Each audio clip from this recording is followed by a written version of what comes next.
My name is Hayden Baker and welcome back to Hayden Cinema. And today we're going to be talking about my top 10 favorite TV shows of all time.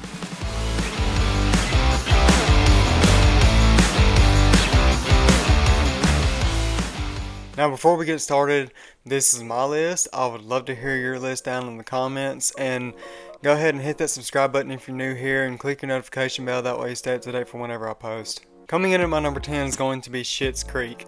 So my girlfriend actually introduced this show to me, as she did like one or two more shows on this list. But this one is just a classic comedy with Eugene Levy and Dan Levy, and Catherine O'Hara is just as wild and crazy as ever in this. Coming in at number 9 is going to be Georgie and Mandy's First Marriage. This is just a silly, goofy sitcom that a family can sit down and watch together, and is a spin-off of the spin-off Young Sheldon, about Georgie getting out of the house, getting married, having his first baby, and the hilarity that ensues with his situation. Coming in at number 8 is going to be The Walking Dead. Now, I know this show has been rough, like really rough, and I have no argument about how bad it has gotten. This is definitely probably my biggest guilty pleasure, but you cannot deny those first two seasons, and season 5 is just as good. Coming in at number 7 is going to be Grey's Anatomy. My girlfriend also showed me this show, and this is a show that we also watched together. This is a very emotional show, and but I think all the stories line up really well, all the relationships, and there's a lot of comedy in here that I really like. And the trauma episodes get really dark and really gory too. Coming in at number 6 is going to be Friends. Now, I started watching this show because of Matthew Perry. I was a pretty big fan of Matthew Perry after watching the whole 9 yards with him and Bruce Willis, and then he got whole 10 yards. And me and my dad used to watch those two all the time. So seeing he was casted in this, I wanted to give this a shot, and heard all the buzz and all the inside jokes at school. And I have now watched the entire series probably 7 times, every episode. It is definitely my comfort show. Coming in at number 5 is going to be Cobra Kai. So this was a great continuation from the Karate Kid series from the 80s and the, I think, early 90s, and the continuation in it being Johnny Lawrence's point of view, and us catching up with him after the 1984 All Valley tournament and the crane kick that sent him to hell. And I love all the kids that are in this. The casting is great. The story is pretty consistent and pretty great as well. There's some rough spots there. All in all, it is a really good show. But coming in at my number 4 is going to be Netflix's biggest show they ever made, and that is Stranger Things. Now, as far as streaming services go, like Netflix, Max, and all the other ones, and the ones that I've seen, this is the most consistent show. From season 1 all the way up to season 4 that we're at now. Season 5's coming out pretty soon.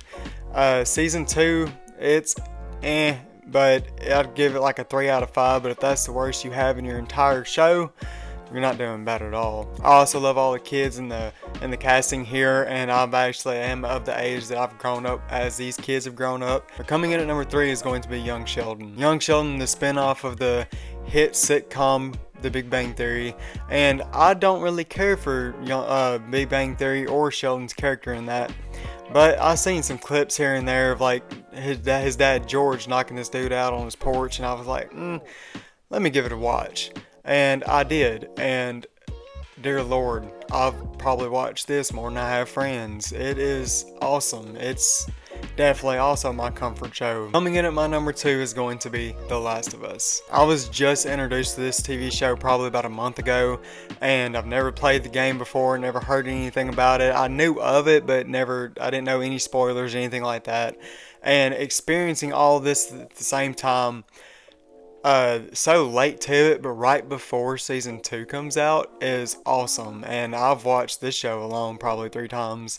I love it, and I can't wait to explore more of it. The only reason it is at my number 2 spot is because there's not a complete story here. The season 1 is a complete story, but because I know these characters go further than where they're at, I want to finish it in whole, and then we'll see about it being my number one. But as of right now, my number one TV show of all time is going to be Breaking Bad. To me, there's not one bad episode here.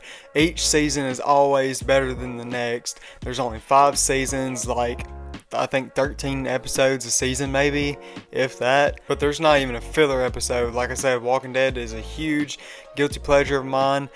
Very, very much filler in those. Those can be 5 episode seasons at max. This show fills out very nicely.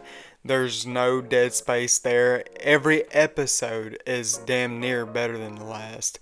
So, as season as a whole. And then you have complete arcs and complete stories and complete everything is just full by the end of the season. And then you pick up where you left off without feeling you're dragging anything out.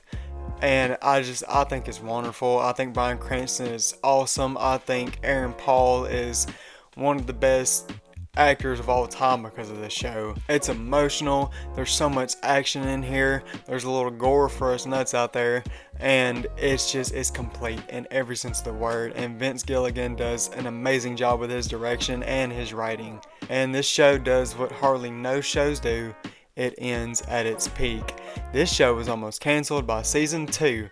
And because they kept going and just kept striving, and their viewership just barely was peaking over, they were at their highest peak they could have ever been by season 5, and they quit it because the story was finished. Well, that is going to be it for my top 10 TV shows of all time.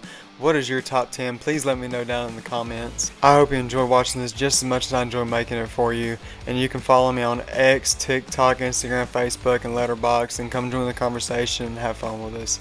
Thank you so much for watching, and I'll see y'all in the next one.